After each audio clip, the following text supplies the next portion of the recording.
Sa tingin mo ba talaga pagiging bayani na ang pagsagip sa kung sino mang estranghero? Naka-eleganting puting designer suit si Dean Patricia Garcia, kumikislap ang mga diamante sa kaniyang mga pulso habang galit siyang nakatingin kay Mariana. May malamig na ngiti sa kaniyang labi nang punitin niya sa harap ni Mariana ang mga papel ng ospital at ihagis ang mga piraso sa mukha nito. Kayong mga tulad mo parang mga askal, wala kayong lugar sa universidad namin. Nilalaktawan niyo ang mga pagsusulit, humihingi ng pabor at kapag pinaalis kayo, iiyak kayo tungkol sa rasismo. Sinusubukan ko lang pong iligtas ang buhay niya. Mahinang bulong ni Mariana, nanginginig ang boses. 19 pa lang siya, suot pa rin ang scrubs na nabasa ng dugo. Dumadaloy ang luha sa kaniyang mga pisngi. Tahimik na kinuha ni Garcia ang folder ng kaniyang scholarship at itinapon ito sa basurahan. Expelled ka, lumayas ka sa opisina ko sa paaralang ito at bumalik sa kalsada kung saan ka nararapat. Nakatayo lang si Mariana, tila binagsakan ng langit. 4 na taon ng perpektong marka, itinapon lang sa basura. Napahiya siya, nasaktan at wala ng pera. Ngunit makalipas lang ang 3 araw, isang helicopter ang bumaba sa courtyard sa labas ng maliit niyang apartment. Lumabas ang babaeng iniligtas ni Mariana, isang makapangyarihang tao, asawa ng isang bilyonaryo. At isa lang ang layunin niya, pabagsakin ang lahat ng nanakit kay Mariana. Tumunog ang alarm ni Mariana. Araw ng eksamen, nursing 401, final exam. Magsisimula ito eksaktong 8:00 ng umaga. Bawal ang late. May 37 minuto na lang siya. Suot pa rin niya ang scrubs kahapon. Hindi niya kaya ang maglaba. Kinuha niya ang lumang backpack. Sa mesa may litrato nila ng kanyang ina si Sarah nakangiti. Kinuha iyon bago pa siya kinuha ng pulmonya noong natakot silang magpa-ospital dahil sa gastos. Mama, ipagmamalaki mo ako ngayon, bulong ni Mariana, sabay takbo palabas sa malamig na umagang Nobyembre. Puno ng tao ang Market Street, 2 kanto pa ang bus stop. Nakita niya ang bus, Route 21, papalapit na. Pero napahinto siya. Isang babaeng mga 50 anyos ang nakasandal sa pader ng botika. Maputi, nakamamahaling coat. Ngayon ay nabahiran ng dugo mula sa ulo. Walang tumulong. May lalaking negosyante na tumingin saglit, saka umalis. Mga estudyanteng dumaan, walang pakialam. Tiningnan ni Mariana ang oras, 7:34 ng umaga. 6 na minuto bago dumating ang bus. Pagkatapos ay narinig niya ito, tulong. Mahinang ungol ng babae. Hindi siya nag-atubili. Inilapag niya ang backpack at lumuhod sa tabi nito. Ma'am, naririnig niyo po ba ako? Mabilis niyang tanong. Mahina ang pulso. Hindi pantay ang mga mata. Malamig ang balat. Nagsisimula na ang shock. Tumawag siya sa siyam isang-isa. Ito po si Mariana Aquino, nursing student. Mayroon akong babaeng walang malay, nasa 50 taong gulang, may pinsala sa ulo, hindi pantay ang pupils, at palatandaan ng hemorrhagic shock. Lokasyon, Market at Ika-15, Northwest Corner. Kailangan ng agarang ambulansya. 4 na minuto bago dumating ang ambulansya. Sa ganitong kaso, 4 na minuto ang pagitan ng buhay at kamatayan. May lalaking nakasuit na lumapit. Nasugatan siya? Ibigay mo sa akin ang jacket mo, bilis. Ginamit niya yon para painitin ang katawan ng babae. Maingat niyang inayos ang posisyon upang maiwasan ang pinsala sa gulugod. Ma'am, manatili kayo sa akin. Ano po ang pangalan niyo? Fiona Dimiting Manuel, mahinang sabi ng babae. Ako si Mariana, hindi kita iiwan. Patuloy siyang naglagay ng pressure sa sugat. Nababad sa dugo ang scrubs niya. Tiningnan niya ang oras, 7:38 ng umaga. Dumating ang bus, huminto, umalis. Hindi niya tiningnan. 6 na minuto pa, dumating ang ambulansya. Lumuhod ang paramedic na si Rodriguez sa tabi niya. Anong sitwasyon? Babaeng walang malay, pinsala sa ulo, hindi pantay ang pupils, mahina ang pulso. Nagsimulang mag-shock, mga 8 minuto na ang nakalipas base sa clotting. Pinanatili kong may pressure at minonitor ang vitals. Tinitigan siya ni Rodriguez, ang dugo sa mukha, ang matatag na mga kamay. Iniligtas mo ang buhay ng babaeng ito. Kung 10 minuto pa, huli na kami. Umalis ang ambulansya, umiiyak ang sirena. Nakatayo si Mariana mag-isa, tuyo na ang dugo sa kanyang mga kamay. Nag-vibrate ang telepono. Nasaan ka na? Si Professor Garcia nilok na ang pinto. Mariana, wala ka sa exam. Nagsimula ang test, 4 na minuto na ang nakalipas. Dumiretso pa rin siya sa campus. Umakyat sa ika-4 na palapag ng Harrison Hall, room 402. Nakasara ang pinto sa bintana, kita niyang nagsusulat na ang lahat. Kumatok siya. Tumingin si Professor Garcia, sinilip ang oras, saka umiwas ng tingin. Mas malakas siyang kumatok. Miss Aquino, late ka. May emergency po. May babaeng... Nagsimula ang exam alas 8. Alas 8, 14 na. Hindi pinapayagan ang late entry. 0 ka. Nag-CPR po ako. Decision mo yon, final na ang grade mo, umalis ka. Sinara ang pinto sa mukha niya. Nakatitig lang siya sa tuyong dugo sa kanyang mga palad. Pag-uwi niya sa maliit na basement apartment, sinalubong siya ng roommate na si Destiny. Anong nangyari? Tanong nito habang hinuhugasan ni Mariana ang dugo sa nanginginig na mga kamay. Dumating ang email notification mula sa Office of the Dean, urgent. Dahil hindi siya nakatake ng exam, bumagsak siya sa kurso, bumaba ang GPA niya sa minimum para sa scholarship. Kanselado ang $28,000 per semester Presidential Award. May 48 oras siyang mag-appeal o magbayad ng buo. May $340 lang siya sa bangko. Hindi ito makatarungan. Iniligtas mo ang buhay ng tao, sabi ni Destiny. Sinubukan kong i-appeal. Ayaw ni Garcia, policy daw. E di lumapit tayo sa mas mataas. Anong kapangyarihan kong? Sagot ni Mariana. Isa lang akong mahirap na estudyanteng iskolar. Pero kailangan pa rin niyang sumubok. Biyernes alas 9 ng umaga, opisina ni Dean Garcia. Naupo si Mariana sa mamahaling leather chair, mas mahal pa sa lahat ng pag-aari niya. Sa harap niya, nakaupo si Dean Garcia sa likod ng mesa na kasinlaki ng kama. Sa pader sa likod ng mesa ay nakasabit ang PhD ni Dean Garcia mula sa Harvard, katabi ng litrato niya kasama ang gobernador. Miss Aquino, malamig na sabi ni Dean Garcia, mayroon kang 3 minuto. Nandito po ako para mag-appeal. Mahinang sagot ni Mariana, pilit pinatatatag ang boses. Hindi ka dumalo sa iyong final exam, sagot ni Garcia. Yan ang katotohanan, tinanggihan ng iyong apela. Hindi niyo man lang po ako pinakinggan, sabi ni Mariana. May ebidensya ako, mga litrato, ulat ng ospital. Sinabi ng mga paramedic na nailigtas ko ang buhay ng babaeng yon. Ayon sa pulisya ng universidad, kailangan ng 24 na oras na abiso para sa mga personal na emergency. Tugon ng Dean, walang bakas ng emosyon.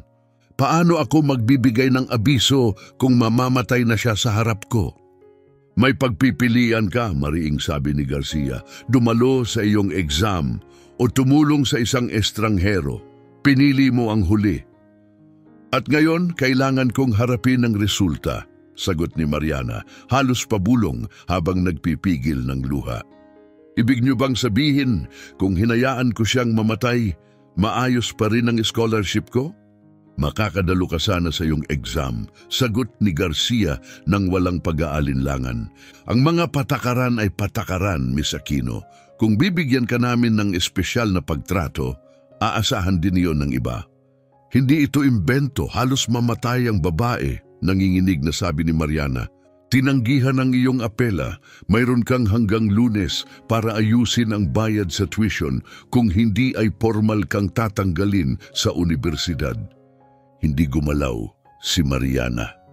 Tapos na ang pagpupulong na ito, sabi ni Garcia. Pakilisan ng opisina. Tahimik pa rin si Mariana. Sabi kong umalis ka. Sumingit sa isip ni Mariana ang larawan ng kaniyang ina, si Sarah, nakahiga sa kama ng ospital, payat at nanghihina. Mama, bakit hindi ka nagpunta sa doktor? Anak, wala tayong pera. 3 araw lang wala na si Sarah. Ang pulmonya ay naging sepsis. Isang karamdaman sanang magagamot kung naagapan. Sa libing, habang 9 na taong gulang pa lamang, nangako si Mariana, magiging nurse ako, wala nang mamamatay dahil sa paghihintay. Ang pangakong iyon ang nagtulak sa kanya sa maraming taon ng pag-aaral, puyat at pagtitipid. Iyon din ang dahilan kung bakit niya tinulungan si Fiona. At ngayon, iniwan siya nitong may utang na 28,000 dolyar. Makalipas ang ilang oras, tumawag siya sa kanyang lola na si Loretta na nakatira sa home care sa Baltimore. Kumusta ang malaking exam mo, apo? Nanginginig ang boses ni Mariana. Maayos po, Grandma. Alam kong kaya mo. Ngayon, nakangiti ang mama mo sa langit, sabi ni Loretta. Ang apo kong nurse na. Tinakpan ni Mariana ang bibig para pigilan ang pag-iyak. Mahal kita, Grandma. Mahal din kita, apo. Lumabas ka at baguhin mo ang mundo. Kinagabihan, pumasok pa rin si Mariana sa kaniyang shift sa dinner. Kailangan niya ang bawat sentimo. Isang customer ang tumingin sa kaniyang name tag. Mariana, ikaw ba yung nasa balita? Tanong nito, hawak ang cellphone. Sa screen may video mula sa local channel 6. Nursing student saves woman's life, faces academic penalty. May nakapag-film kay Mariana habang puno ng dugo ang mga kamay niya at umaalis ang ambulansya. Viral sa TikTok, mahigit 3 milyong views at patuloy pang dumarami. Ang mga komento, ganito ang itsura ng tunay na bayani. Kahiya-hiya ang universidad na yan. Bakit walang tumutulong sa kanya? Nagbayad ang lalaki 12 dolyar at iniwan ang 50 dolyar tip. Tama ang ginawa mo, bata, sabi nito. Umiiyak si Mariana sa loob ng walk-in freezer kung saan walang makakarinig. Maya-maya tumunog ang cellphone niya. Unknown number. Miss Aquino? Opo, ako si Ricky Santos, abogado ni Fiona Morales, ang babaeng tinulungan mo. Gusto kanyang makilala bukas, 10:00 ng umaga. Tumigil ang tibok ng puso ni Mariana. Sino po si Fiona Morales? Ang babaeng iniligtas mo. Maayos na po ang lagay niya, salamat sa iyo. Napanood niya ang balita. Alam niya ang nangyari at gusto kanyang makausap. Binaba ni Mariana ang tawag at tinitigan si Destiny. Siya yon, yung babae. Ito na yung pagkakataon mo, sabi ni Destiny. Hindi ko siya tinulungan para may kapalit, sagot ni Mariana. Baka ito ang paraan ng universo para ibalik sa iyo ang kabutihan, tugon ni Destiny.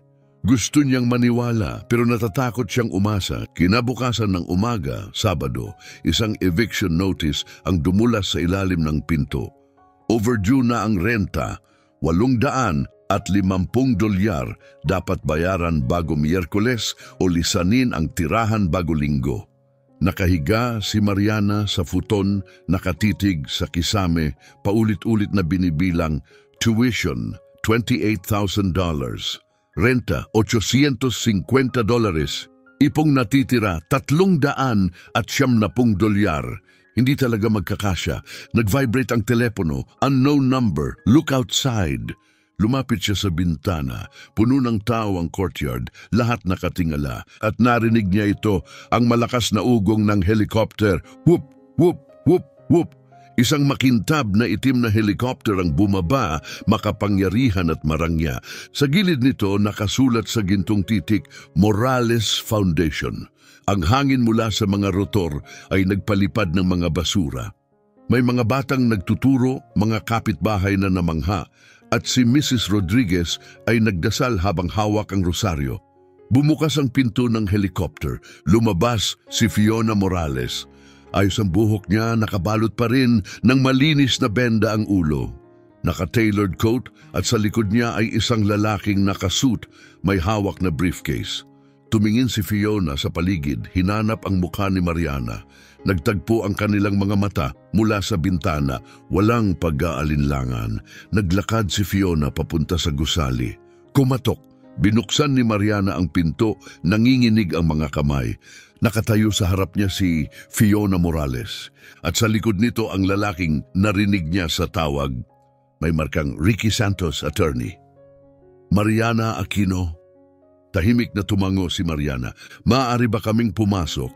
Tumabi siya, biglang namalaya ng lahat ng nasa paligid. Ang nagbabalat na pader, lumang muebles, mga kalahating kinain na cup noodles at isang litrato nila ng kaniyang ina na nakadikit sa itaas ng lumang sopa. Pumasok si Fiona, hindi naghusga, tahimik lang na pinagmasdan ng lahat. Huminto ang kaniyang tingin sa litrato. Ang ganda ng ngiti mo, mahinang sabi niya, naglinis ng lalamunan si Mariana. Bakit po kayo nandito? Humarap si Fiona sa kanya. Iniligtas mo ang buhay ko 3 araw na ang nakalipas at nalaman ko kung ano ang kapalit noon para sa iyo. Pero sa paano niyo nalaman?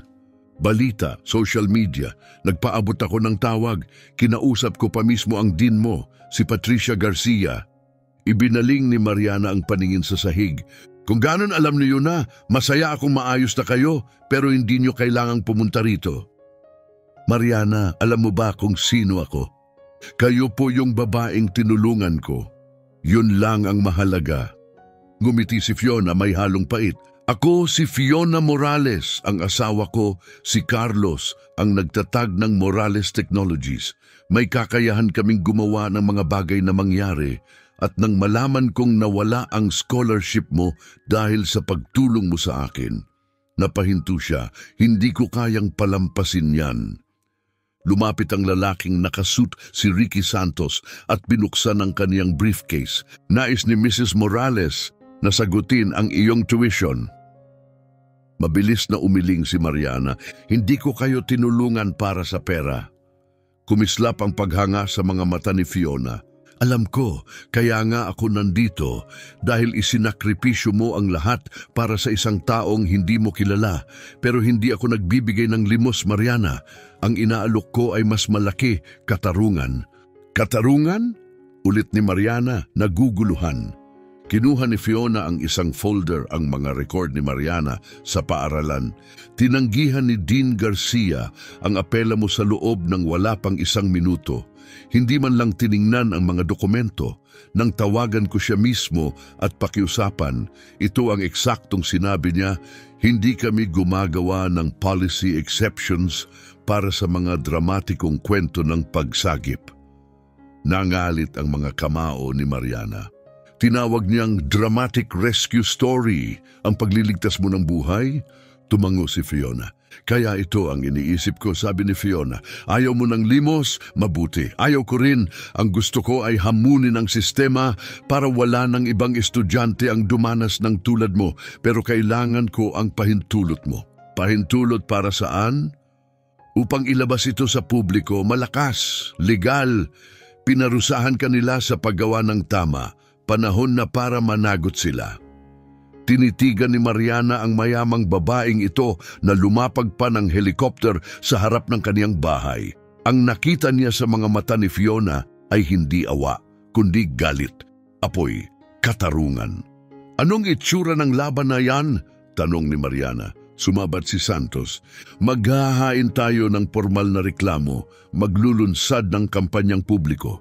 Ilalantad natin ang kasaysayan ng universidad sa pagtangging magbigay ng emergency exceptions, lalo na sa mga estudyanteng may kulay.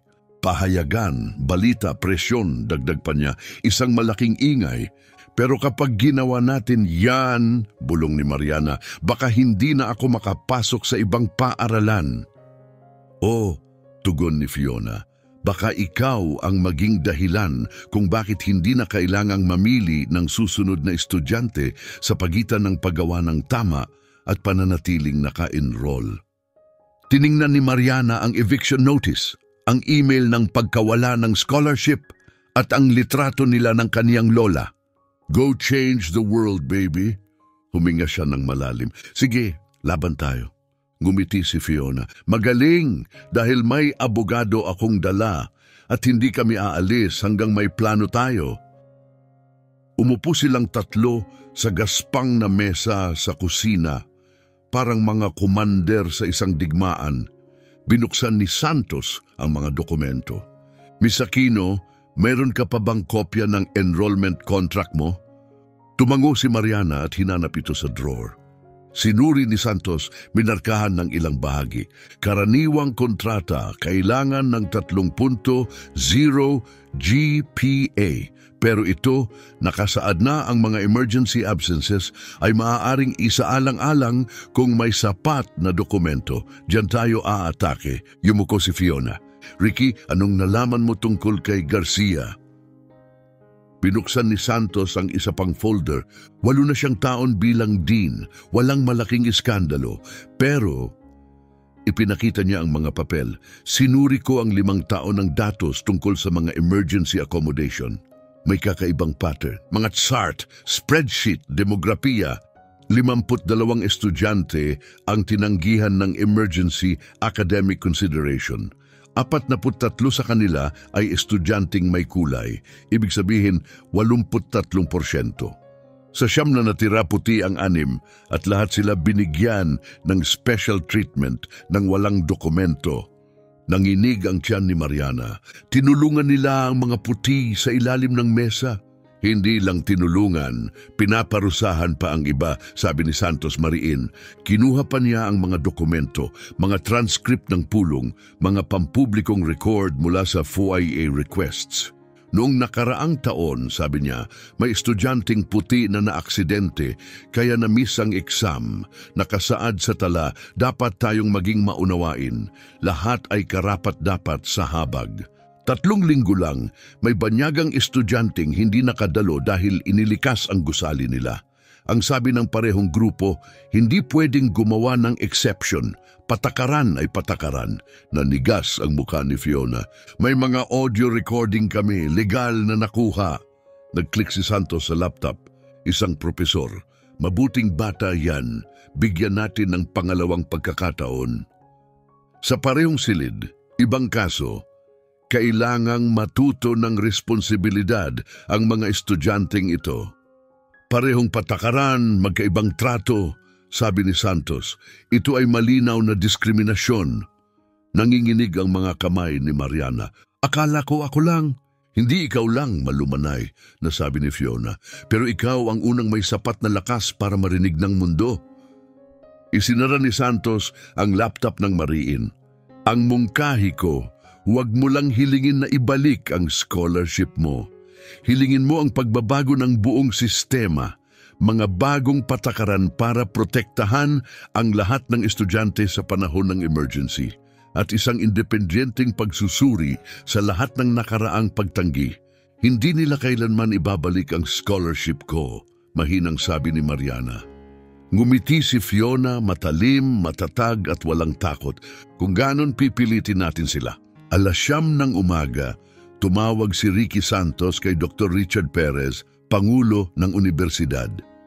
Inilagay niya ang telepono sa speaker mode. Dr. Perez, ako po si Ricky Santos. Panimula niya ng kalmado, kinakatawan sina Fiona Morales at Mariana Aquino. Tungkol po ito sa pagkakabawi ng scholarship ni Miss Aquino. Maayos at sanay ang tono ni Perez. Paumanhin, ngunit kumpidensyal ang mga usaping may kinalaman sa mga estudyante. Kailangan niyong makipag-ugnayan kay Dean Garcia.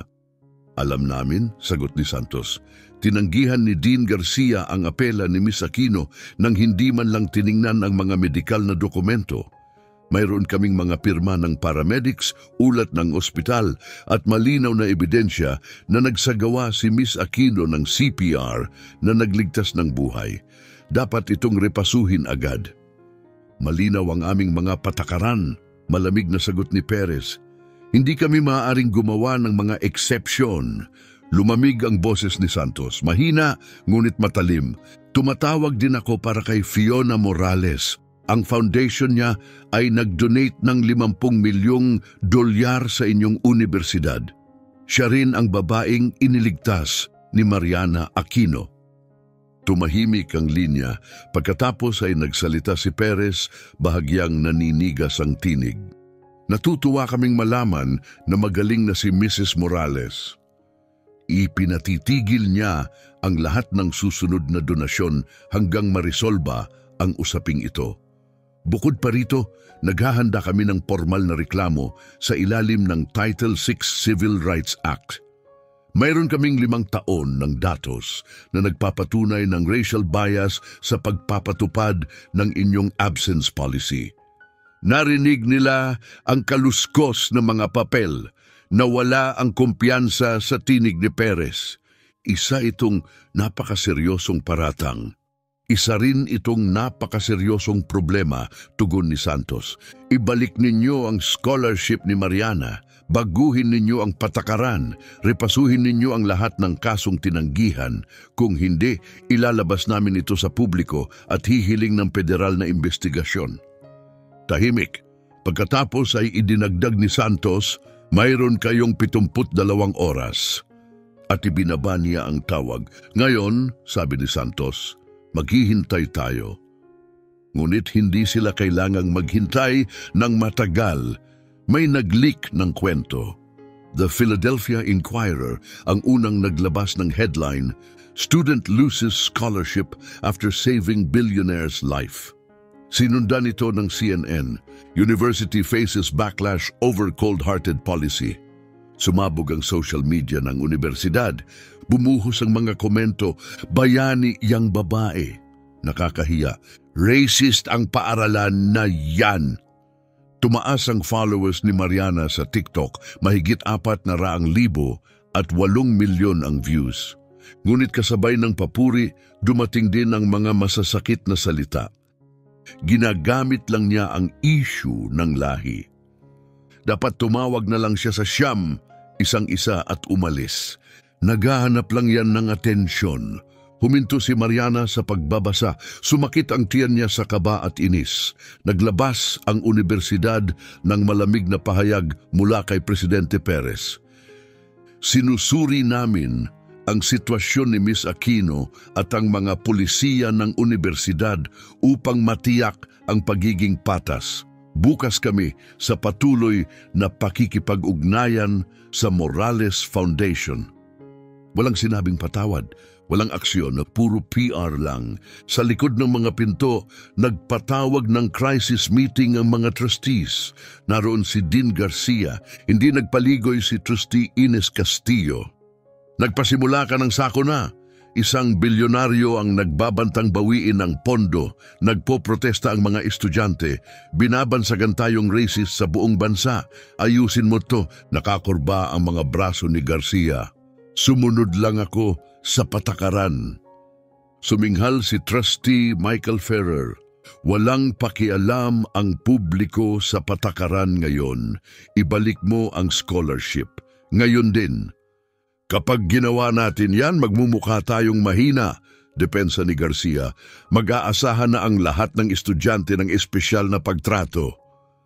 Tumayo si Ines, malamig ang tingin. Kung ganon baka patakaran ng may problema. Tahimik ang silid. Sa huli nagsalita si Perez. Patricia, bigyan mo siya ng makeup exam. Panatilihin natin itong pribado. Gawing parang walang nangyari. Gumiti si Garcia ng manipis, huwad. Siyempre, kinahapunan tumunog ang telepono ni Mariana. Maayos, ngunit malamig ang boses ni Garcia. Miss Aquino, matapos ang karagdagang pagsusuri, binibigyan ka namin ng pagkakataong ulitin ang exam. Biyernes. Tumalon ang puso ni Mariana. Anong oras? Biyernes ng umaga, pero may mga kondisyon. Anong klaseng kondisyon? Kailangang pumirma ka sa non-disclosure agreement. Wala nang panayam, wala nang post. Aaminin mong ito na ang pinal na kasunduan. Nagatubili si Mariana. Ibig sabihin maibabalik ang scholarship ko? Pagkatapos mong pumasa, pag-aaralan ito ng commit. Nanigas ang mukha ni Mariana. Gusto niyong manahimik ako. Gusto kong magpatuloy ka na, tugon ni Garcia. Pagkatapos ay bumaba ang tono niya. Kapag tumanggi ka, mananatili ang orihinal na desisyon. Matatanggal ka At dahil may disciplinary flag ka na, failed course, conduct issue, malas mong makalipat sa ibang paaralan. Ang banta ay malinaw, pumirma o paalam sa pangarap. Hindi sumagot si Mariana, binaba niya ang tawag. Tinitigan niya ang NDA na nasa email. Isang pirma lang at maaari siyang bumalik sa paaralan.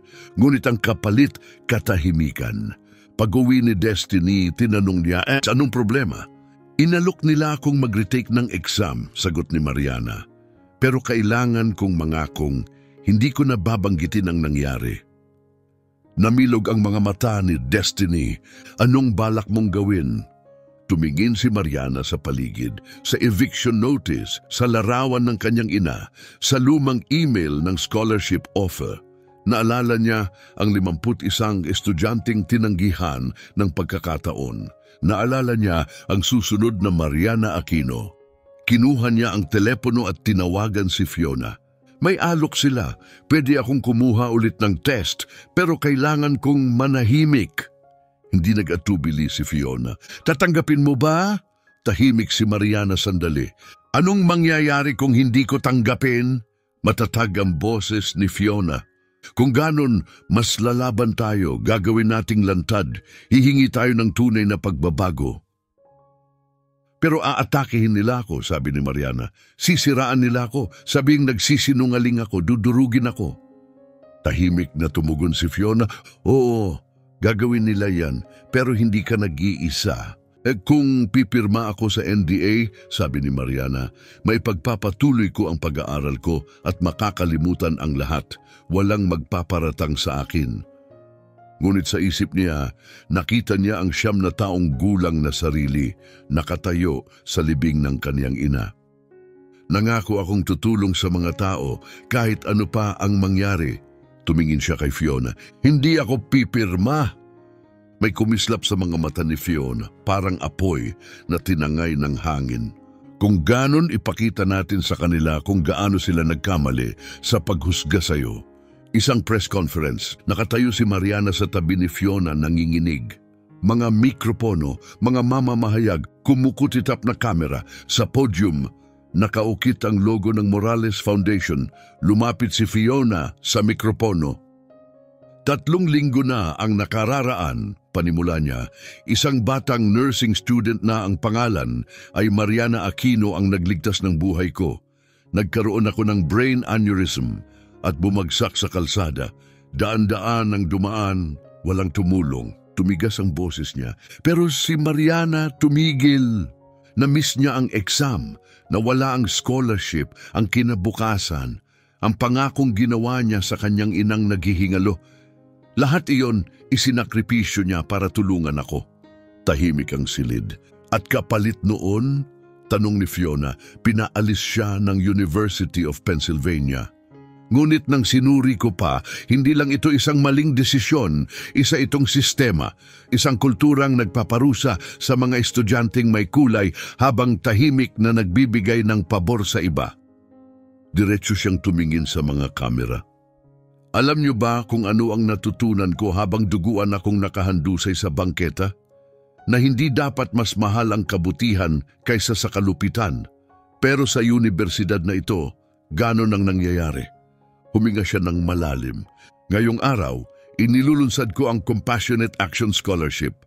Isang pondo na nagkakahalaga ng 10 milyon na dolyar upang tulungan ang mga estudyanteng naparusahan dahil sa paggawa ng tama. Si Mariana ang unang tatanggap, pero hindi siya ang huli. Hinihiling din namin ang pagbabago ng patakaran. Wala nang estudyanteng dapat mamili sa pagitan ng pagliligtas ng buhay at pagliligtas ng kanilang kinabukasan. Isang mamamahayag ang nagtaas ng kamay. Magdedemanda ba kayo sa universidad? Hindi kumurap si Fiona. Hindi pa, pero kung hindi sila kikilos, oo, tiyak. Lumapit si Mariana sa podium, nanginginig ang mga kamay, halos pabulong ang boses niya.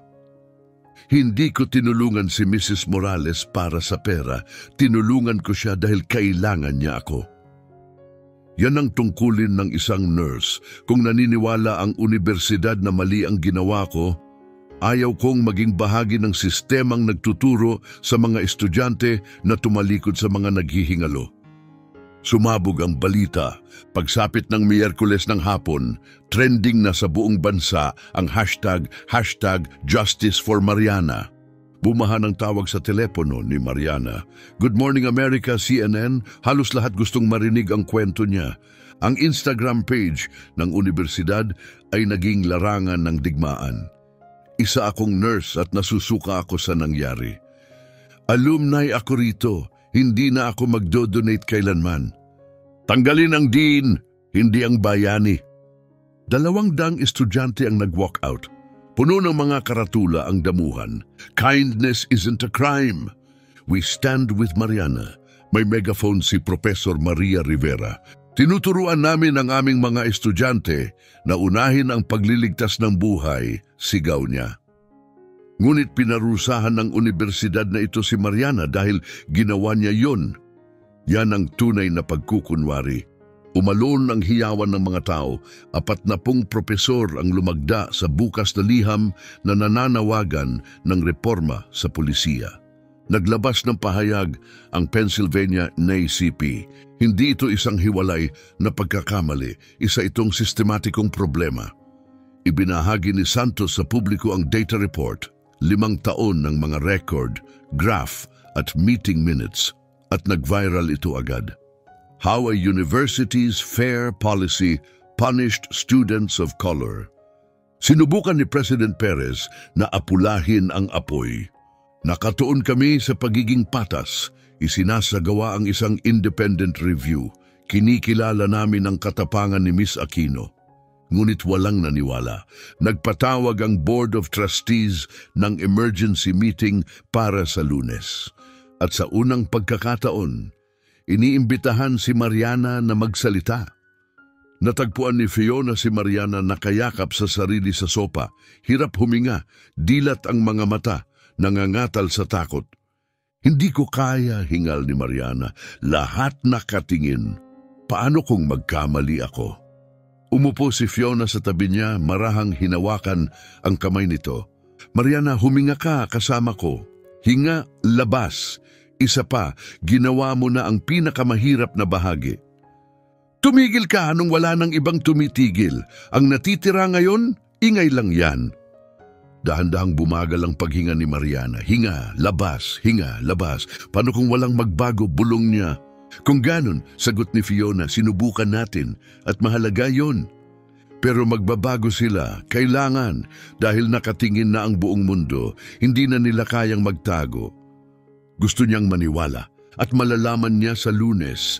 Samantala sa loob ng isa pang opisina sa campus, si Dean Garcia ay naghahanda ng sarili para sa laban.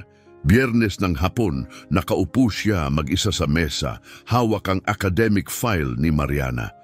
4 na taon ng record, isa-isa niyang binusisi, hinahanap ang kahit anong maaaring gawing bala. Maingat siyang nagsulat ng mga tala, binubuo ang isang mapanirang naratibo.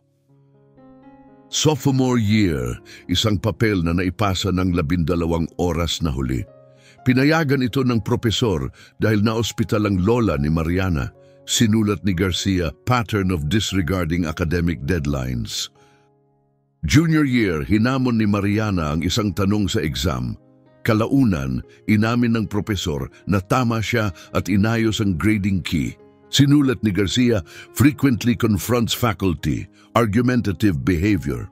Freshman year, isang parking ticket, kahit wala siyang kotse, napawalang bisa ito. Sinulat ni Garcia, evidence of rule defiance.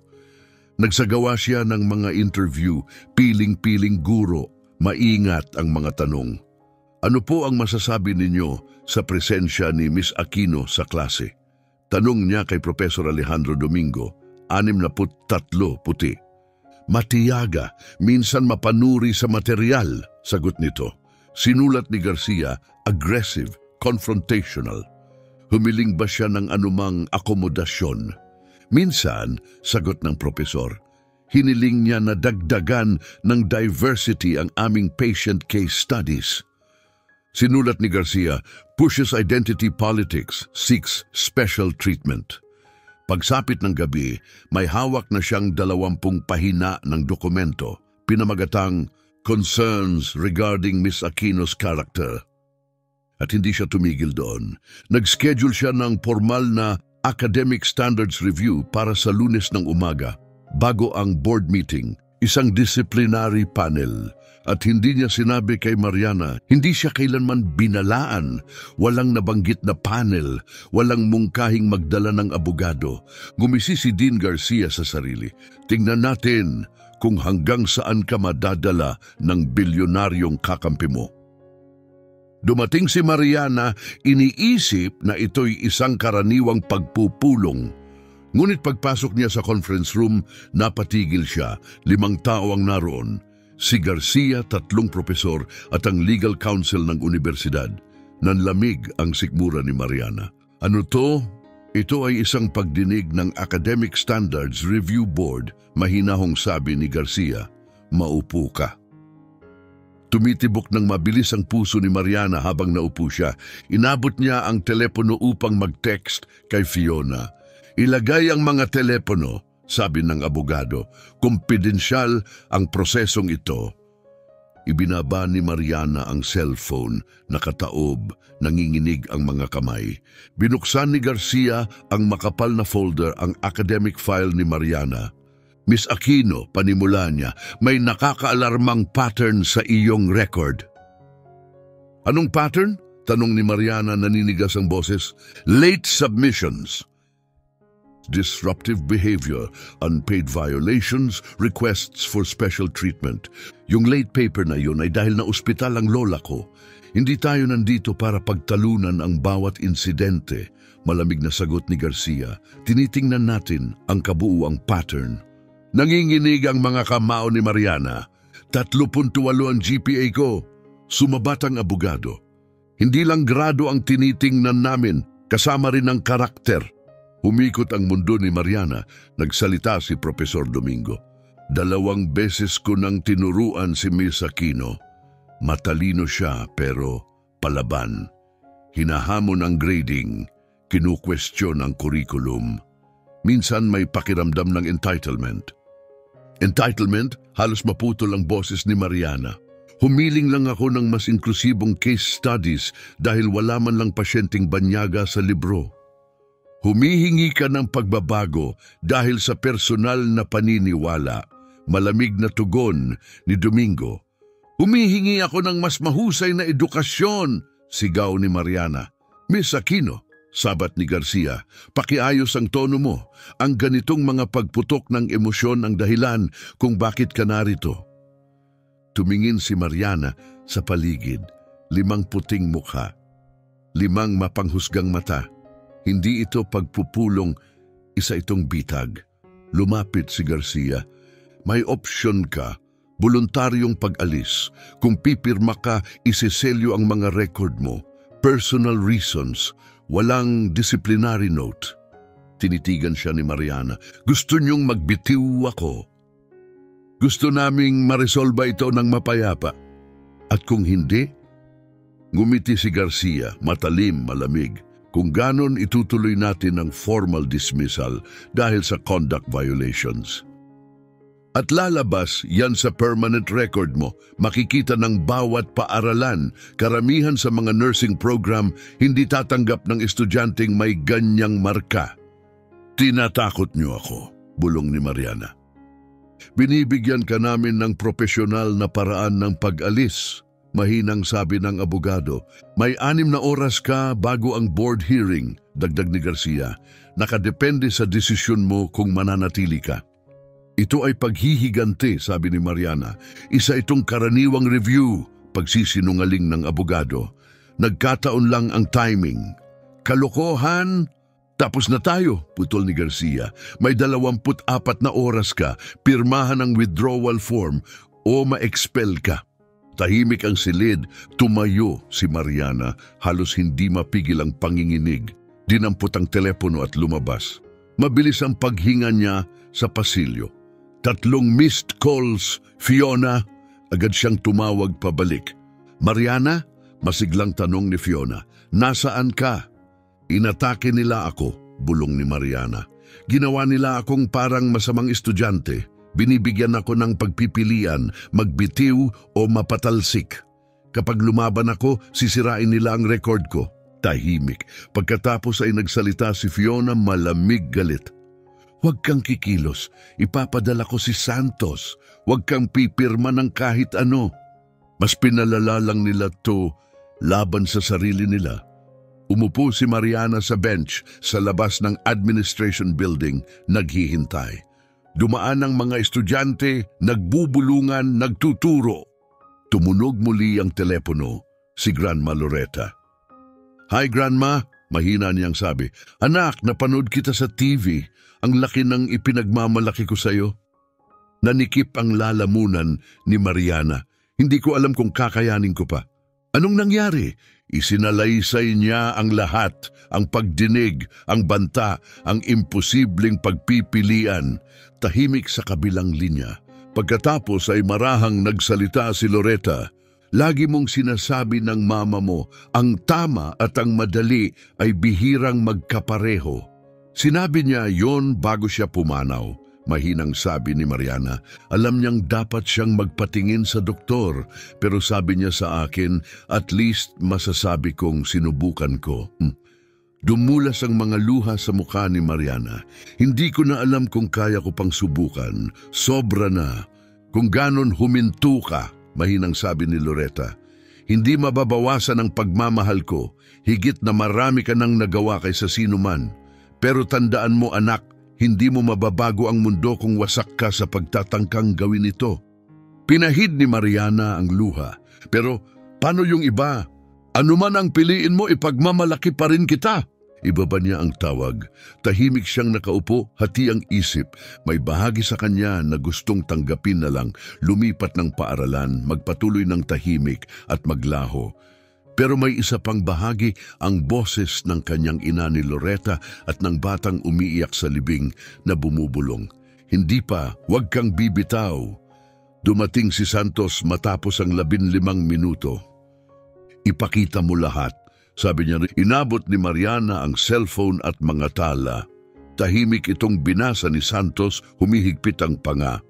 Ito ay pananakot, sabi niya. Sinadya nilang gulatin ka para matakot bago ang board hearing. Umaasa silang umatras ka. Pwede ba talaga nila akong tanggalin? Sa teknikal na paraan, oo. Pero kailangan nilang patunayan ang tunay na misconduct. Halos lahat ng ibinibintang nila ay pinalala o inalis sa konteksto. Anong dapat kong gawin? Tumingin si Santos ng diretso sa kanya. Hindi ko yan desisyon. Ang tanong, ano ang gusto mo? Pumikit si Mariana. Naalala niya ang kanyang ina, si Fiona, duguan sa bangketa. Lahat ng estudyanteng pinatahimik. Pagmulat ng mga mata, malinaw ang sagot, gusto kong lumaban. Tumango si Santos. Kung ganun, lalaban tayo. Samantala, mataas sa ibabaw ng lungsod, nakaupo si Fiona Morales sa tabi ng kanyang asawang si Carlos sa loob ng kanilang marangyang penthouse suite. Gusto mo bang ituloy ko ang pagsasalin sa susunod na tagpo kung saan lalabas kung ano ang plano ni Fiona at Carlos laban sa universidad? Sinusubukan nilang sirain siya, sabi ni Santos. Inilalatag ang mga dokumento. Gumagawa sila ng mga kasalanang hindi totoo. Binabantaan nila ang kinabukasan niya. Tumingin si Carlos Morales mula sa tambak ng mga papel. Masama to, nanigas ang panga ni Fiona. Ibig mong sabihin dapat na tayong tumigil. Ang ibig kong sabihin ay baka sapat na ang dinanas ni Mariana. Malaki na ang kabayaran ng laban na to. Tahimik na lumalim ang boses ni Fiona. Tayo ang nagsimula ng digmaang ito, Carlos. 3 dekada akong nagdo-donate, nagpopondo ng mga scholarship, umuupo sa mga board at sinasabing binabago ko ang sistema. At nagawa mo, mahinang sabi ni Carlos. Hindi, sagot ni Fiona. Ginawa ko lang ang sarili kong mas komportable. Hindi nagbago ang sistema. Mas natutunan lang nitong itago ang kalupitan nito. Tumingin siya sa asawa, apoy ang mga mata. Kung tatalikuran ko ito ngayon, ano pa ang silbi ng pagliligtas niya sa akin? Tahimik si Carlos. Ano ang balak mong gawin? Tanong niya. Hinugot ni Fiona ang cellphone. Ang dapat ko nang ginawa noon pa. Tinawagan niya si Santos. Santos, i-release mo lahat. Ang data, ang recordings, bawat kaso ng diskriminasyon nitong nakaraang 5 taon. Gusto kong mailabas sa publiko. Napatigil si Santos. Fiona, nuclear yan. Sasabog lahat. Magaling, sagot niya ng matalim. Hindi ako babalik para ayusin ito. Gusto kong sunugin ang sistemang nagpalago kay Garcia. Binaba niya ang tawag at tumingin kay Carlos. Tapos na ako sa pagiging magalang. Ipinadala ni Santos ang buong ulat sa lahat ng pangunahing media outlet. Headline, Systemic Discrimination at PEN. How Fair Policy Masks Racial Bias. 68 estudyante ang tinanggihan ng emergency accommodation sa loob ng 5 taon. 82% sa kanila ay mga estudyanteng may kulay. Ang mga estudyanteng puti ay 6 na beses mas madalas makakuha ng informal exceptions. Average response time, 0.8 araw para sa mga estudyanteng may kulay, 3.2 araw para sa mga puti. May audio recordings ng mga propesor na gumagamit ng rasistang pahiwatig. Agad na sumabog ang balita, CNN breaking. Audio reveals racial bias in Ivy League University. MSNBC, University Policy Disguises Systematic Discrimination. Mga leaked clip ng guro. Magaling yang bata, galing sa magandang pamilya. Tulungan natin. Puti ang estudyante na miss ang exam dahil sa family trip. I-reschedule natin. Kailangan niyang matutong maging responsable. Foreign student na miss ang exam dahil sa libing ng lola, walang exception. Sumabog ang social media. Hindi ito race card, ito ay ebidensya. Sa mga nagdududa kay Mariana, basahin niyo to. Hindi opinyon, katotohanan. Nagkagulo ang mga linya ng telepono ng universidad. Hindi na makontrol ni Perez ang opisina niya. Unang nag-walkout ang mga nursing students, mga kaklase ni Mariana. Kasunod ang mga propesor. Pagkatapos ay pre-med, political science, education, law.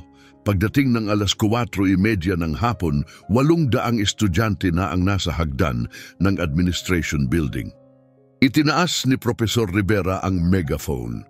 Tinuturuan natin silang magligtas ng buhay, pero pinarusahan ng universidad si Mariana Aquino dahil ginawa niya yon. Ang mga numero ay nagpapatunay, matagal ng lutong Macau ang sistemang ito. Ang policy ay code lang para sa diskriminasyon. Sumigaw ang karamihan, Justice for Mariana! Justice for Mariana! Umikot ang mga news helicopter sa itaas. Laganap ang istorya sa buong bansa. Sa loob ng gusali, nang ibabaw ang takot. Nakatitig si Perez sa labas ng bintana, maputla. Sir, may meeting ang Board of Trustees sa loob ng 30 minuto. Tumango siya, walang masabi. Paano tayo nauwi rito? Sa labas, nasa gilid ng karamihan si Fiona. Katabi niya si Mariana, halos manginig, hindi makapaniwala sa dami ng taong sumisigaw ng pangalan niya. Hindi ko to ginusto, mahina niyang sabi. Hindi na ito tungkol sa'yo, sagot ni Fiona. Tingnan mo sila. Para ito sa bawat estudyanteng pinatahimik nila. Ikaw ang naging boses nila. Lumapit si Esmeralda Romero ng NAACP, hawak ang cellphone. Fiona, nagbukas na ng formal na investigasyon ang Department of Education, Title VI. May 30 araw ang universidad para sumagot o makakaharap ng federal na parusa. Napakurap si Fiona. Ganon kabilis. Masyado nang matibay ang ebidensya, masyado ring maliwanag ang ilaw. Tumingin siya kay Mariana. Kumakapit ka pa ba? Umiling si Mariana. Sinubukan nila akong piliting mag-withdraw kanina. Sinabihan akong may conduct violations daw ako. Naningkit ang mga mata ni Esmeralda. Klasikong retaliation yan. Pwede tayong magsampa ng hiwalay na reklamo. Gusto ko lang maging nurse, mahinang sabi ni Mariana. At titiyakin naming magagawa mo yan. Kinuha ni Esmeralda ang tablet niya. Inilipat nila ang board hearing mamayang alas 7 ng gabi. Gusto nilang ilibing bago lumaki ang protesta. Mariana, kailangan mong magsalita. Isa pa. Tiningnan ni Mariana ang mga karatula, ang mga tao, ang libo-libong tinig na umaaling-aungaw ng kanyang pangalan. Hindi ko kaya ng mag-isa. Hindi ka nag-iisa, sabi ni Fiona. Iyan mismo ang dahilan kung bakit tayo nandito. Pinagsarhan ni Trustee Ines Castillo ang folder. 82%, paano natin to hindi nakita? Nagtiwala tayo kay Garcia, sabi ni Trustee Ferrer. Nagtiwala tayo, tumayo si Perez. Sinuspindi ko siya, 2 oras na ang nakalipas. Tahimik ang lahat. Sinuspindi mo siya ng walang approval ng board? Tanong ni Ferrer. Wala kaming choice, sagot ni Perez. Hinahanap ng media ng ulo. Nag-iimbestiga na ang Department of Education. Umatras ang mga donor. Nawawalan tayo ng pera at reputasyon. Trustee Pascua, may 70 minuto tayo bago magsimula ang public hearing. Ano ang plano? Tumingin si Perez sa paligid. Ibalik si Mariana Aquino, maglabas ng formal na paghingi ng tawad, i-freeze ang policy at magsimula ng independent review. Tumutol si Ferrer. Yan ay pagsuko. Yan ay pag-survive, tugon ni Ines. Wala na tayong control sa kwento. Nasa labas na ang data, nasa labas na ang recordings. Pumili tayo, manguna o maipit. Delikadong president yan, sagot ni Ferrer. Tinitigan siya ni Ines. Ang tunay na delikadong president ay yung ginagawa natin. Ang parusahan ang mga estudyanteng may kulay habang tinutulungan ang mga puti. Dito na yun nagtatapos. Namumutla si Perez. Bumoto tayo, sabi niya. Pabor sa pagbabalik kay Mariana Aquino at pansamantalang suspension ng policy? 8 kamay ang tumaas. 3 hindi. Isa rito si Ferrer. Aprobado. Ngunit alam ni Perez, hindi pa tapos ang laban. Nakaupo si Mariana sa backstage, nanginginig. Katabi niya si Fiona. Si Santos ay tahimik na nire-review ang notes. Hinawakan ni Destiny ang kamay niya. Hindi ko kaya to, bulong ni Mariana. Makakalimutan ko lahat, mapapahiya ako. Humarap si Fiona. Hindi mo kailangan ng perpektong talumpati. Kailangan mo lang sabihin ang totoo. Paano kung hindi sapat ang totoo? Ngumiti si Fiona. Kung ganon, alam nating ginawa natin ang lahat. Pero Mariana, sapat yan. Hindi na sila makapagtatago. Nakatingin na ang buong mundo. Isang katok, lumabas ang opisyal ng universidad. Handa na. Tumayo si Mariana, nanginginig ang tuhod. Hinawakan ni Destiny ang kamay niya. Lumabas ka at baguhin ang mundo. Tumango si Mariana, huminga ng malalim.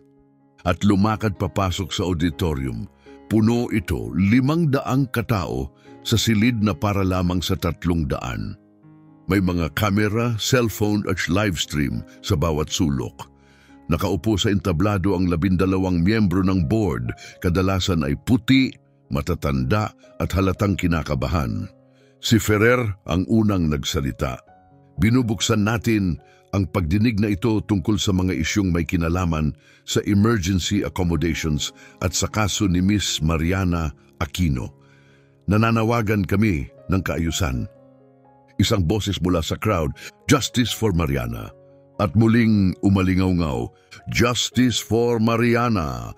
Justice for Mariana! Nagtiimbagang si Ferrer habang unti-unting humina ang ingay pagkalipas ng 2 minuto. Makikinig tayo sa testimonya ng ilang panig, mangyaring maging magalang. Naupo si Mariana sa unang hanay, halos hindi makagalaw. Inilagay ni Fiona ang kamay sa balikat niya. Tumayo ang abogado ng universidad, si William Brennan. Kalma, sanay, kumpiyansa. Ang mga pulisiya namin ay pantay para sa lahat ng estudyante, anuman ang lahi, kasarian o pinagmulan, panimula niya. Bagamat nakalulungkot ang sitwasyon ni Miss Aquino, hindi ito nagpapatunay ng sistematikong pagkiling, parehong patakaran para sa lahat. Nag-click siya sa slide. Noong nakaraang taon, may 12 estudyanteng binigyan ng emergency accommodation. Tumayo si Esmeralda Romero. mula sa likuran. Ilan ng tinanggihan. Napatigil si Brennan. Hindi iyon bahagi ng pagdinig. Sumabat si Ferrer. Miss Romero, pakisave ang mga tanong para sa iyong nakatalagang testimony. Umupo siya. Mabigat ang katahimikan sa silid. 68 estudyante ang tinanggihan, sigaw ni Esmeralda Romero, hindi sa board kundi sa karamihan. 82% sa kanila ay mga estudyanteng may kulay. Yan ang katotohanang itinatago nila. Sumabog ang galit ng mga tao. Pumalo si Ferrer ng martilyo sa mesa, ngunit gumuho ang maingat na argumento ni Brennan. Umupo ito, halatang natigilan. Pagkatapos tumayo si Fiona Morales. Tahimik ang buong silid. Nakaitim siyang pantalon at simpleng puting blusa. Nakapusod ang blonding buhok at nakikita pa rin ang peklat sa kanyang ulo. Lumapit siya sa mikropono at hinawakan ng mahigpit ang podium. Ako si Fiona Morales, panimula niya, kalmado ngunit malakas ang boses. 3 linggo lang ang nakalipas. Naghihingalo ako sa isang bangketa dito sa Philadelphia. Bumagsak ako dahil sa brain aneurysm, duguan, halos hindi makagalaw. Daan-daan ang dumaan, may ilan pang tumingin tapos muling tumingin sa cellphone at nagpatuloy sa paglakad, parang wala akong mukha, parang hindi ako tao. Nakatungo ang lahat, walang kumikilos. Tapos tumigil si Mariana Aquino. Alam niyang kapag tumigil siya, mawawala ang final exam niya. Ang exam na magpapasya kung mananatili siya sa scholarship, kung makakapagpatuloy siya sa pag-aaral, kung matutupad niya ang pangakong ginawa niya sa kanyang inang naghihingalo. Bahagyang nanginig ang tinig niya. Sabi ng mga doktor, may 15 minuto na lang ako noon. Hindi naghihintay ang pagdurugo sa utak. Ibinigay sa akin ni Mariana ang 15 minutong iyon. At ang universidad na ito, pinarusahan siya para roon. Humarap si Fiona sa board, nagliliyab ang mga mata. 3 dekada na akong nagdo-donate sa mga universidad na gaya nito, gumagawa ng mga tseke, nagbibigay ng scholarship, umuupo sa mga lupon, iniisip kong nakakatulong ako, pero hindi pala. Ang totoo, tinutulungan kong panatilihin ang sistemang pumoprotekta sa mga tulad ko at dinudurog ang mga tulad ni Mariana. Itaas niyang hawak ang kopya ng data report. 82%, ganon karaming estudyanteng may kulay ang tinanggihan kumpara sa mga puti. Parehong patakaran, magkaibang pagpapatupad. Hindi iyong katarungan, iyon ay diskriminasyong binalutan ng salitang policy. Tahimik, lahat nakikinig. Alam niyo ba kung ano ang natutunan ko habang duguan sa bangketa? Na hindi dapat mas mahal ang kabutihan kaysa sa kalupitan. Pero dito, sa universidad na ito, ganon ang nangyayari. Ang kabutihan ng may presyo, mga scholarship, kinabukasan, mga pangarap. Nagliyab ang kanyang mga mata. Kaya ito ang hinihingi ko. Ibalik agad si Mariana Aquino. Isuspinde ang kasalukuyang patakaran. Ripasuhin ang lahat ng tinanggihang kaso nitong nakaraang 5 taon at bumuo ng Independent Review Board. Pinamumunuan ng mga estudyante, hindi ng mga administrador. At kung hindi ninyo gagawin, tumitig siya sa bawat miyembro ng board. Aalisin ng Morales Foundation ang bawat dolyar. 50 milyong pondo, wala na. 100 milyon para sa expansion, kanselado.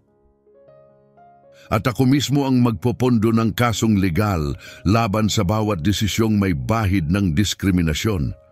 Lumayo siya sa podium. Sumabog ang palakpakan at sigawan, umaalog ang gusali sa lakas ng ingay, sunod na lumapit sa mikropono ang mga estudyante. Maya Gonzalez, Jr., na-miss ko ang final sa organic chemistry para mag-donate ng bone marrow sa kapatid ko. Nagbigay ako ng 8 linggong abiso, may kumpletong papeles, tinanggihan, bagsak, naalis ako sa pre-med track. Walang nakialam. John Reyes, Sr., pinigilan ko ang isang suicide attempt sa campus. 5 minuto akong nahuli sa exam. May statement ang security pero pinasara pa rin nila ang pinto. Bagsak na dagdagan ng isang semester, nawalan ako ng job offer. Jennifer Ocampo, Puti, Senior. Na-miss ko ang exam nung junior year ko. Family emergency, walang kahit anong dokumento. Ang sabi lang ng profesor ko, take it whenever. Walang form, walang parusa. Nanginginig ang tinig niya. Hindi ko alam na hindi pala gano'n ang trato sa iba. Nakikinabang ako sa sistemang hindi ko alam na umiiral. Tumingin siya sa lupa. Yan ang white privilege. Iyon mismo ang pinag-uusapan natin. Mas tumama ang katapatan niya kaysa sa mga paratang. Dumami pa ang mga nagsalita. Dumami ang mga boses. Dumami ang ebidensya. Hindi na maitatanggi ang pattern. Tumayo si Mariana. Mabagal ang lakad patungo sa mikropono, nanginginig ang mga binti. Tumahimik ang buong silid. Hinawakan niya ang podium. Walang lumabas na salita. Pagkatapos, muli siyang nagsalita. Halos pabulong, hindi ko hiningi ang lahat ng ito, sabi niya. Itinaas ng technician ng volume. Gusto ko lang maging nurse. Tumingin siya sa mga kamay niyang puno noon ng dugo. Naalala niya ang pressure sa sugat, ang mahina ng pulso ni Fiona. Namatay ang mama ko, si Sarah, nang 9 na taong gulang pa lang ako. Pneumonia na naging sepsis. Masyado siyang natakot sa hospital bills.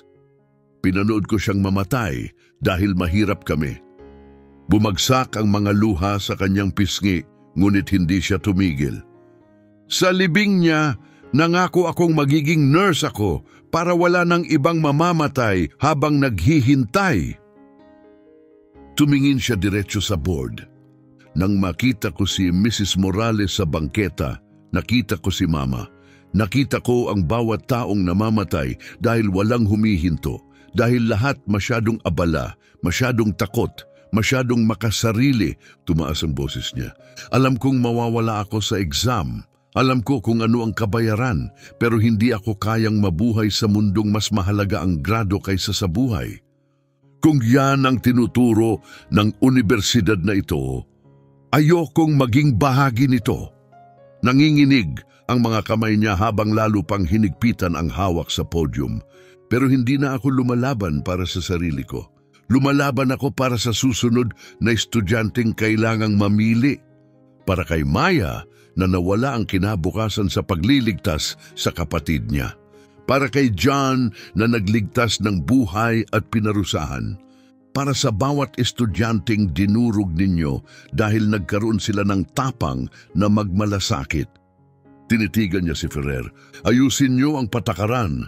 Hindi para sa akin, makakayanan ko. Ayusin niyo para sa mga susunod pa.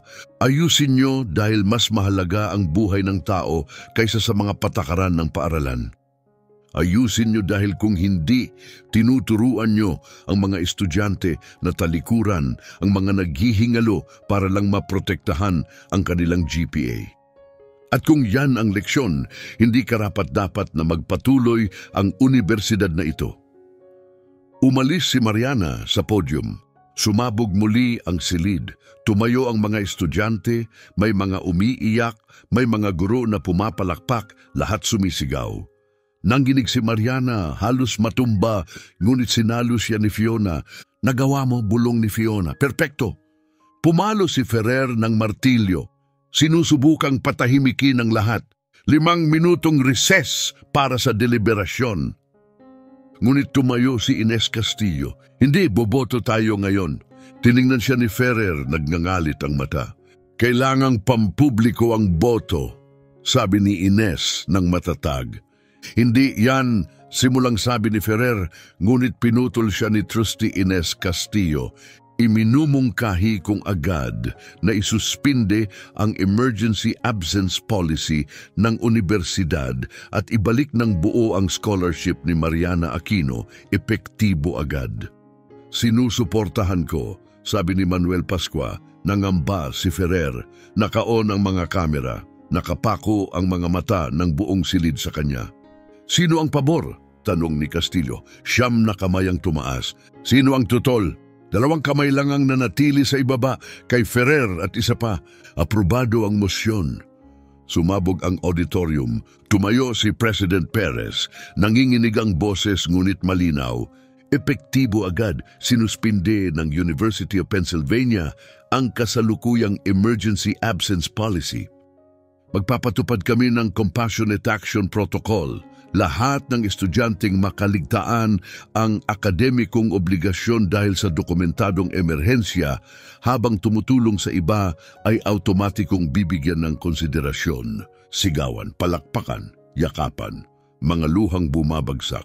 Magtatatag din kami ng isang Independent Oversight Board, dagdag ni Perez, na pangunahing binubuo ng mga estudyante at guro upang repasuhin ang lahat ng nakaraang kaso ng emergency denial. Mas malakas na palakpakan, humarap si Perez kay Mariana. Humihingi kami ng formal na paumanhin kay Miss Mariana Aquino at sa bawat estudyanteng napinsala ng dating patakaran. Miss Aquino, ibinabalik namin ang buong scholarship mo, kasama ang retroactive reimbursement sa lahat ng nagastos mo. Hindi gumalaw si Mariana, nakatitig lang, hindi makapaniwala na tapos na nanalo siya. Pagkatapos ng lahat, tahimik silang nakaupo ni Fiona sa gilid ng entablado. Lumayo na ang ingay ng auditorium. Binago mo ang sistema, mahinang sabi ni Fiona. Umiling si Mariana. Hindi ako, tayo. Ngumiti si Fiona, may init sa mga mata. Hindi, iniligtas mo ang buhay ko. Ang lahat ng iba pa, pagbabalik lang yon ng pabor. Sandaling katahimikan. Inalok nila akong maging trustee, dagdag ni Fiona. Gusto nilang ako ang mga siwa sa reforma. Nagliwanag ang mukha ni Mariana. Ay, perpekto yon! Ngunit umiling si Fiona. Tinanggihan ko. Nagulat si Mariana. Bakit? Yumuko si Fiona, tapat ang tinig. 3 dekada na akong nasa mga board, nagsusulat ng tseke, nagmimistulang mahalaga. Pero walang tunay na nagbago. Parehong tao pa rin ang nasasaktan. Mas maganda lang ang press release. Hinawakan niya ang kamay ni Mariana. Ang tunay na pagbabago hindi galing sa mga bilyonaryong nagbabantay sa mga universidad. Galing yon sa mga tulad mo, mga taong nakaranas nito, mga taong may balat sa laban. Kaya maglulunsad ang Morales Foundation ng bagong pondo, $50 milyong. Nanlaki ang mata ni Mariana. Para saan? Para sa legal defense, scholarship at advokasya. At hindi ako ang mamumuno rito. Mga estudyante at komunidad mismo ang mangunguna. Ngumiti si Fiona. At gusto kitang kasama sa board. Pantay na boto. Parehong kapangyarihan. Parehong tinig. Nanginig ang tinig ni Mariana. Oo, syempre. Ngumiti si Fiona. Magaling dahil marami pa tayong trabaho. Ilang buwan ang lumipas. Pumasok si Mariana sa bagong silid-aralan. Ang profesor, si Professor Wilson, ay bata, matalino at puno ng sigla. Ngayon, sabi niya, pag-uusapan natin ang mga etikal na dilemang tunay na nangyayari sa buhay. Mariana, naranasan mo mismo iyon. Maaari mo bang ibahagi ang pananaw mo? Tumahimik ang klase. Lahat ng mata nakatingin sa kanya. Ngumiti si Mariana. Hindi yun dilemang moral. May taong namamatay, tumigil ako. Yun ang tama. Pero may kapalit yun, mahinang sabi ng profesor. Umiling si Mariana. Hindi, scholarship lang ang nawala, pero naibalik din naman. Nawala sa akin ang tulog, ang kapayapaan, oo, pero hindi ko nawala ang pagkatao ko. Tumingin siya sa paligid. Kung dumaan lang ako kay Mrs. Morales para protektahan ang exam score ko, baka pumasa ako sa test, pero bumagsak ako bilang tao. Tahimik ang klase. Isang estudyante ang nagtaas ng kamay. Nagsisisi ka ba? Ngumiti si Mariana. Ni isang segundo, hindi. Sa kabilang silid, si John Reyes, bumalik na sa klase, ay kumukuha ng final exam sa statistics. Tumunog ang telepono, emergency. Nasa ospital ang kapatid. Tumingin siya sa propesor, nag-aalangan. Napansin ito ng propesor at tumango.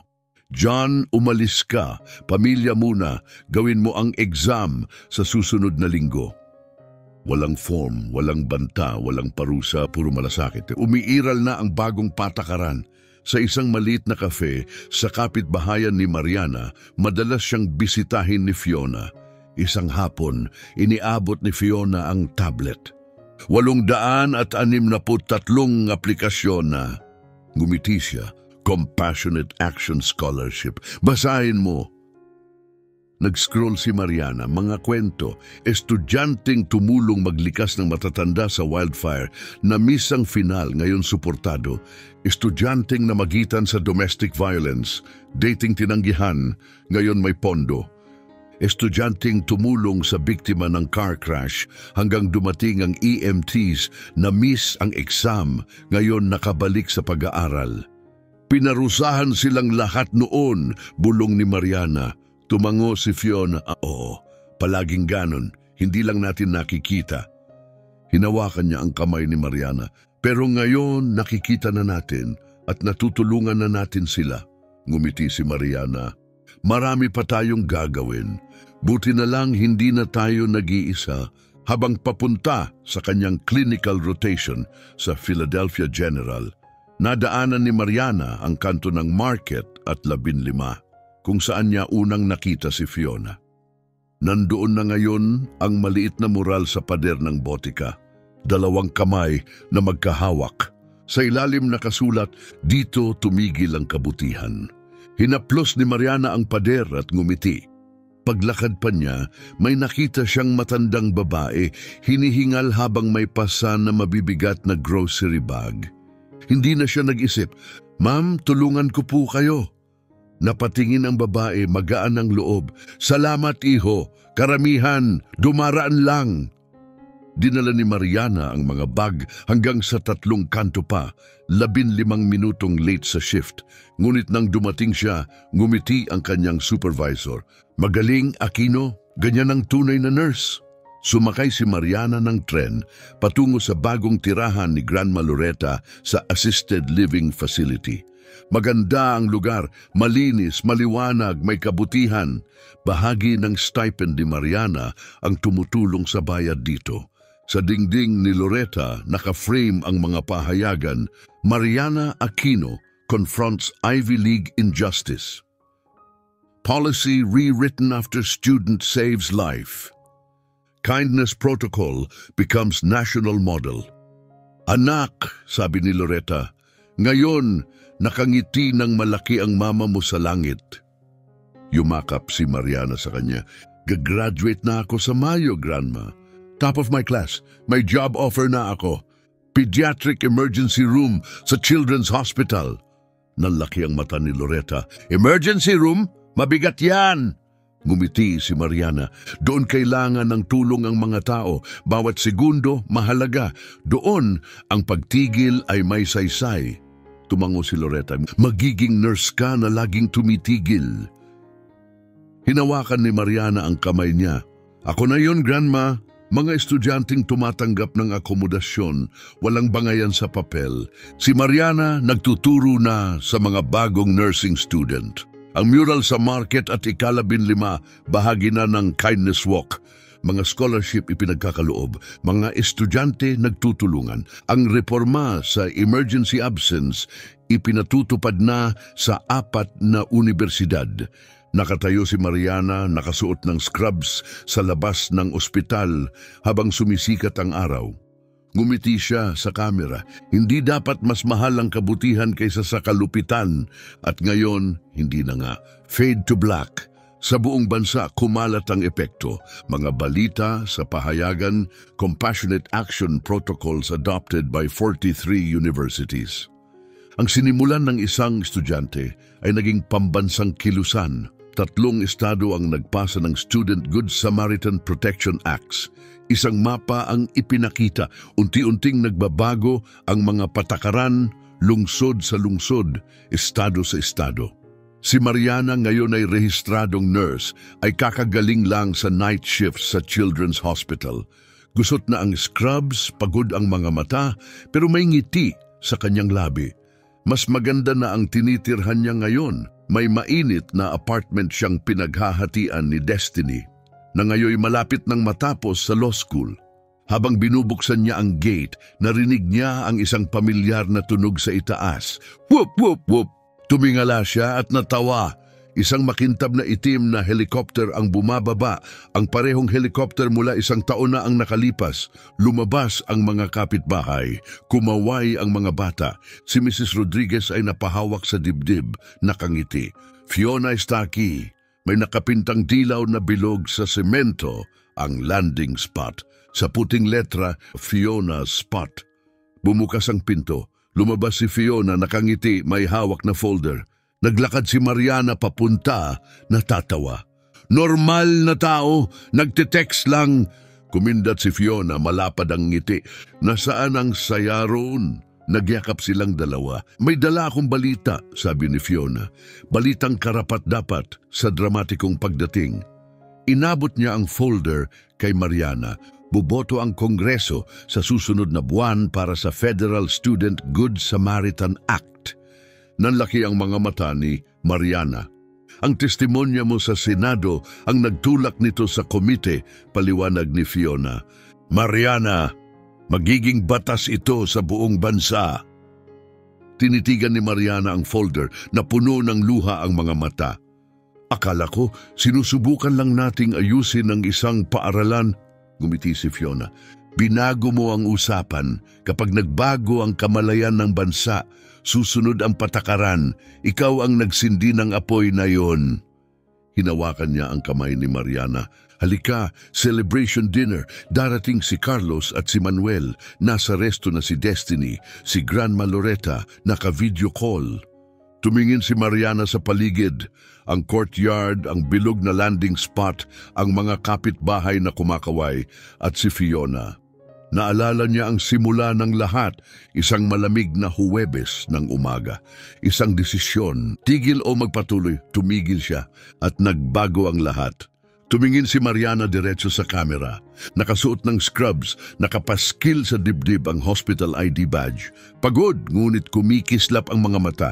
Kung pinapanood mo ito, sabi niya, malamang darating din ang araw na kailangan mong pumili tulad ko. Makakakita ka ng taong nangangailangan at may ibang lugar kang dapat puntahan. Bahagyang yumuko siya. Ito ang natutunan ko, hindi nagbabago ang mundo kapag ang makapangyarihan ang nagsasalita sa entablado. Nagbabago ito kapag ang karaniwang tao, ang tulad mo at ako, ay tumitigil, habang lahat ng iba ay dumaraan lang. Ngumiti siya, maging taong tumitigil. The Compassionate Action Foundation sumusuporta na sa mahigit 863 estudyante sa buong bansa. 43 universidad na ang nagpapatupad ng mga patakarang proteksyon. Ang Federal Student Good Samaritan Act ay papunta na sa Kongreso. At si Mariana Aquino na minsang nawala ang lahat dahil tumulong sa isang estranghero. Ngayon ay nagbigay inspirasyon sa mga batas, mga pulisiya at pag-asa. Nagsimula ang kanyang kwento sa isang desisyon. Tumigil. Habang ang lahat ay nagpapatuloy, nagtapos ito sa pambansang pagbabago at sa daan-daang estudyanteng protektado na ngayon sa paggawa ng tama. Ano ang gagawin mo kung ikaw si Mariana? I-drop ang iyong komento.